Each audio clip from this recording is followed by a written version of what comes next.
تو نہی عن المنکر کی بہت اہمیت ہے، جس کو کہ بعض ہمارے نیک دل لوگوں نے خارج ہی کر دیا اپنی گفتگو سے۔ انہوں نے کہا بس بھلائی کی تلقین کرتے رہو، برائی پر تلقین کرو گے، بھلائی کی دعوت دیتے رہو، تلقین کرتے رہو، برائی کی اگر تم نے نفی کی، تنقید کی، تو جو لوگ اس میں ملوث ہیں وہ تمہارے پاس سے چلے جائیں گے۔ لنفضوا من حولک، وہ تمہیں چھوڑ کر چلے جائیں گے اور تمہاری بات بھی نہیں سنیں گے۔ معاشرے کی صحت کا سارا دار و مدار جو ہے وہ در حقیقت نہی عن المنکر پر ہے، اور تلخ کام بھی نہی عن المنکر ہے۔ آپ بھلائی کی تلقین کرتے رہے، لوگ سنیں گے۔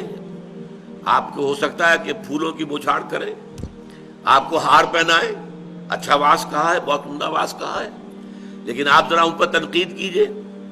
حضور سے جیسے کہلوایا گیا وَأُمِرْتُ لِأَعْدِلَ بَيْنَكُمْ، دیکھو لوگوں، میں کوئی واعظ کی حیثیت سے نہیں آیا ہوں، میں آیا ہوں، مجھے حکم ہوا تمہارے مابین عدل قائم کروں، ظالموں کا ہاتھ روک لوں اور مظلوموں کو ان کا حق دلواؤں۔ اب یہ بات ظاہر بات ہے ظالموں کو اچھی نہیں لگے گی، اس کے خلاف ریزنمنٹ ہوگی، اس کے خلاف جو ہے مخالفت ہوگی۔ اس اعتبار سے نہی عن المنکر پہ دو حدیثیں آپ کو سنا رہا ہوں، اس کے 3 مراتب احادیث میں بیان کیے گئے، دونوں مسلم شریف کی روایات ہیں۔ ایک کے راوی حضرت ابو سعید خدری رضی اللہ تعالی عنہ ہے، وہ فرماتے سمعت رسول اللہ صلی اللہ علیہ وسلم یقول، میں نے سنا اللہ کے رسول کو یہ فرماتے ہوئے صلی اللہ علیہ وسلم، من رأى منکم منکرا فلیغیرہ بیدہ، جو بھی تم میں سے کسی منکر کو، کسی بدی کو دیکھے، کسی برائی کو دیکھے، اس کا فرض ہے اس کو اپنے ہاتھ سے طاقت سے روک دے، بدل دے۔ فَإِن لَمْ يَسْتَطِعْ، اگر اس کی طاقت نہ ہو، وہ شریر لوگ بہت طاقتور ہیں، آپ کے پاس طاقت نہیں ہے، آپ مقابلہ کرنے کی پوزیشن میں نہیں ہیں، آپ انہیں چیلنج نہیں کر سکتے، لہذا طاقت استعمال نہ کیجئے، لیکن فَإِن لَمْ يَسْتَطِعْ فَبِلِسَانِهِ، زبان سے تو استعمال کریں، بھائیو خدا کے لیے باز آ جاؤ۔ آپ اپیل کے انداز میں بھی کہہ سکتے ہیں، دیکھیے یہ کام اچھا نہیں ہے، یہ برا کام ہے، خدا کے لیے چھوڑ دو، اللہ کے غضب کو دعوت نہ دو، زبان سے تو کہو۔ فَإِن لَمْ يَسْتَطِعْ، اور اگر حالات ایسے نامساعد ہو جائیں کہ زبان کھولنی بھی جو ہے ناممکن ہو جائے، فَبِقَلْبِهِ، تو دل میں شدید نفرت، یہ اگر جو ہے اس کو کہا گیا ذالک اضعف الایمان، یہ ایمان کا کمزور ترین درجہ ہے۔ اگر دل میں نفرت بھی پیدا نہیں ہوتی تو معلوم ہوا ایمان ہے ہی نہیں۔ اقبال کا بڑا پیارا شعر ہے، وائے ناکامی متاع کارواں جاتا رہا، کارواں کے دل سے احساس زیاں جاتا رہا۔ آپ بدی کو دیکھیں اور آپ بے چین بھی نہ ہو کہ یہ کیا ہو رہا ہے، میں روک نہیں سکتا، اپنی جو ہے اس وقت مجبوری اور عاجزی کا احساس ہو، اور ایک احساس محرومی کا ہو کہ یہ میں نہیں کر پا رہا، لیکن یہ ہو کیا رہا ہے، دل میں صدمہ تو ہو، راتوں کی نیندیں تو حرام ہو، یہ تو ہو کم سے کم۔ اگر آپ کا کوئی بچہ بیمار ہے، آپ نے ڈاکٹری علاج کرا لیا، حکیمی کرا لیا، اور ٹونے ٹوٹ کے کرا لیا، ٹھیک نہیں ہو رہا، آپ کو معلوم ہے nothing can be done، لیکن بچہ اگر درد سے تڑپ رہا ہے تو کیا آپ سو جائیں گے پاؤں پھیلا کر کہ بھائی کچھ نہیں کر سکتا، میں کیا کروں، میں تو سوتا ہوں؟ نہیں، یہ نہیں ہوگا۔ بچہ اگر تڑپ رہا ہے تو آپ بھی جاگیں گے، کم سے کم یہ تو ہوگا۔ تو اگر اللہ کے دین کی یہ کیفیت ہو تو صدمے کی، رنج کی ایک کیفیت تو آپ پر طاری ہونی چاہیے۔ یہ حدیث اس سے بھی زیادہ ایک مسلمان معاشرے کے اعتبار سے، اور خاص طور پر سیاسی اعتبار سے، اور ایک انقلابی فکر کے اعتبار سے، یہی مضمون ایک طویل تر حدیث میں آیا ہے۔ اس حدیث کے راوی، یہ بھی مسلم شریف کی روایت ہے، اس کے راوی ہیں حضرت عبداللہ ابن مسعود رضی اللہ تعالی عنہ۔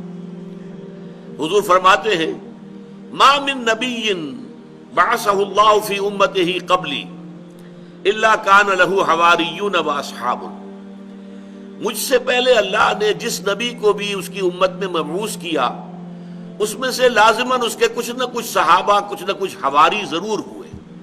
حواری حضرت عیسیٰ کے ساتھی وہ کہتے ہیں، صحابہ حضور کے ساتھی ہیں۔ یہ حواری اور صحابہ کیا کرتے تھے؟ یاخذون بسنتہ، اپنے نبی، اپنے رسول کی سنت کو مضبوطی سے تھام لیتے تھے، ویقتدون بامرہ، اور اسی کے حکم کے مطابق پیروی کرتے تھے۔ ثم انہا تخلف من بعدہم خلوف، پھر ہمیشہ ایسا ہوتا رہا کہ بعد میں ایسے ناخلف لوگ آ گئے۔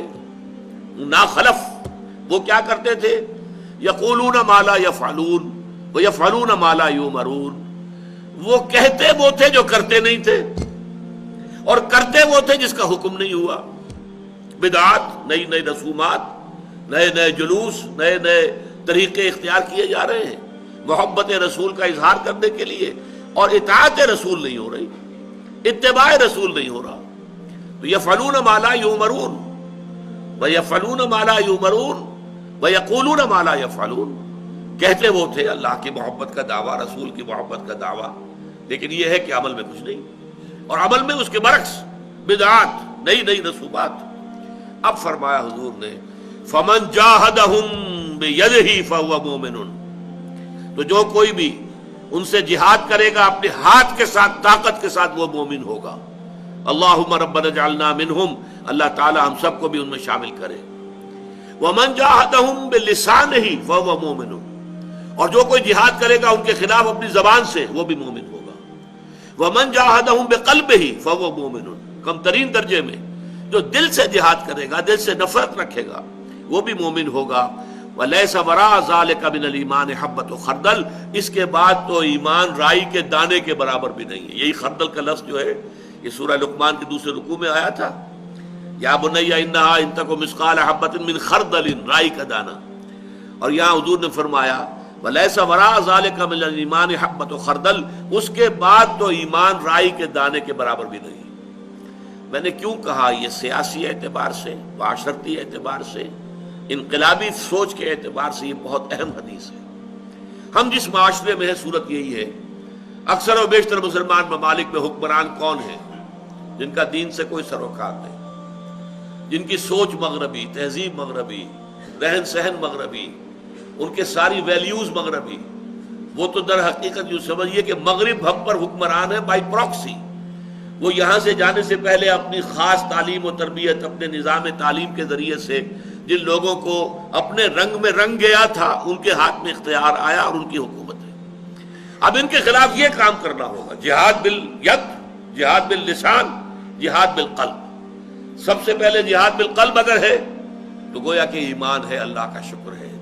بدی سے نفرت ہے، اور بدی کو دیکھ کر طبیعت کے اندر جو ہے بے چینی پیدا ہوتی ہے، کوفت ہوتی ہے، تو اللہ کا شکر ادا کیجئے کہ ایمان ہے۔ اب جہاد باللسان شروع کیجئے، مل جل کر کوشش کیجئے کہ لوگوں کو کہیں کہ یہ غلط کام ہے مت کرو، حکومت سے بھی کہیں، جو ذرائع ابلاغ ہے ان کو استعمال کریں کہ اللہ کے لیے باز آ جاؤ، اللہ کے احکام پر چلو، یہ سود جو ہے حرام ہے، اس کے اوپر سارا بینکنگ نظام چل رہا ہے، اسے ختم کرو۔ ہر طرح سے یہ فحاشی اور یہ عریانی اور بے پردگی یہ اسلام کے خلاف ہے، اس کو ختم کرو، زبان سے کہیں۔ یہ ہے جہاد باللسان۔ اور اس کے بعد اگر طاقت جو ہے فراہم ہو جائے اور اتنی جمعیت فراہم ہو جائے کہ پھر میدان میں آ کر چیلنج کیا جائے انہیں، اب ہم یہ کام نہیں ہونے دیں گے، پرامن طریقے سے مظاہرہ کیا جائے، گھیراؤ کیا جائے، پیکٹنگ کی جائے کہ اب یہ کام ہم نہیں ہونے دیں گے، چلاؤ ہم پر گولیاں، مارو ہمارے سروں پر لاٹھیاں، ہم جھیلیں گے، برداشت کریں گے، لیکن یہ کہ اب یہ کام جیتے جی نہیں ہونے دیں گے۔ یہ ہے در حقیقت نہی عن المنکر کی اہمیت۔